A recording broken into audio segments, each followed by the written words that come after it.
दोस्तों, वह इधर उधर हर जगह लोगों से बड़ी बेसब्री से पूछ रहा होता है कि क्या आपने इस लेडी को देखा है। वह दरअसल विराट होता है, जो अपने बच्चे की तलाश में बुरी तरह परेशान है। उसकी आंखों में बेचैनी साफ नजर आती है, जैसे उसकी पूरी दुनिया उजड़ चुकी हो। वह एक एक इंसान से उम्मीद लगाए पूछता है कि कोई तो उसे कुछ बताए, लेकिन उसे कोई जवाब नहीं मिलता। और फिर थक हार कर वह घर फोन करता है और बहुत टूटे हुए मन से कहता है, मुझे कुछ समझ में नहीं आ रहा। मैं क्या करूं? कोई भी नहीं मिल रहा। उधर दूसरी ओर जब सई को होश आता है तो उसकी ममता जाग उठती है। उसकी आंख खुलते ही सबसे पहले उसे अपनी संतान की चिंता सताने लगती है। वह बेसुध सी उठ बैठती है और कांपती आवाज में डॉक्टर से पूछती है, मेरा बच्चा कहाँ है? मेरा बच्चा कहाँ है? उसकी आंखों में डर और बेचैनी साफ झलकती है।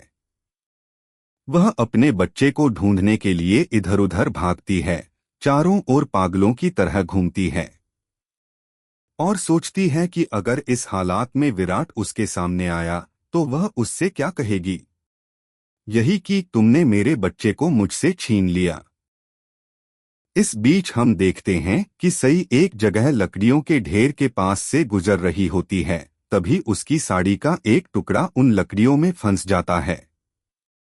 दूसरी तरफ विराट भी उसी तरफ पहुंचता है और उसकी नजर उस जलती हुई चिता पर पड़ती है। चिता की लकड़ियों में उलझा हुआ साड़ी का वही टुकड़ा देखकर उसका दिल दहल उठता है। उसे यकीन हो जाता है कि यह सई की ही चिता है। वह खुद को संभाल नहीं पाता और जोर जोर से चिल्लाकर रोने लगता है। लेकिन असलियत कुछ और होती है। सई वहीं पास में बेहोश पड़ी होती है। डॉक्टर उसे होश में लाते हैं और बताते हैं कि आप बेहोश थी, लेकिन घबराने की कोई बात नहीं है। आपका बच्चा, जो कि आपके पेट में है, वह एकदम ठीक है। यह सुनकर सई के चेहरे पर राहत की हल्की मुस्कान तो आती है, लेकिन वह खुद से पूछती है, अब मैं दुख मनाऊं या खुशी? उसके दिल में मां बनने की खुशी भी है और अपने पहले बच्चे को खो देने का गम भी। इधर घर के माहौल में मातम पसरा होता है।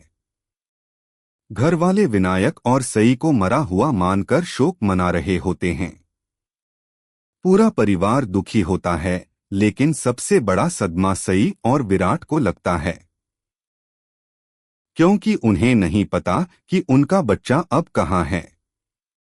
वह एक्सीडेंट में कहाँ चला गया, जिंदा भी है या नहीं। फिर कहानी में कई सालों का लीप आ जाता है।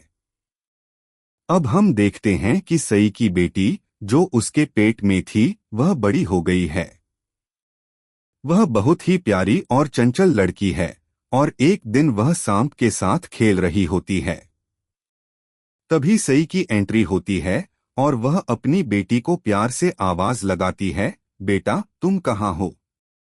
मैं तुम्हें ढूंढ रही हूँ। फिर सई अपनी आई के पास जाकर कहती है, मैंने इस पेड़ पर लिख दिया है, बाबा आप कब आओगे? और उसे विश्वास है कि उसके बाबा एक दिन जरूर आएंगे। सई उसे समझाती है, बेटा मैंने आपको कितनी बार कहा है कि जब बाबा आएंगे तो मैं तुम्हें खुद बताऊंगी। तुम ऐसे अकेले मत आया करो।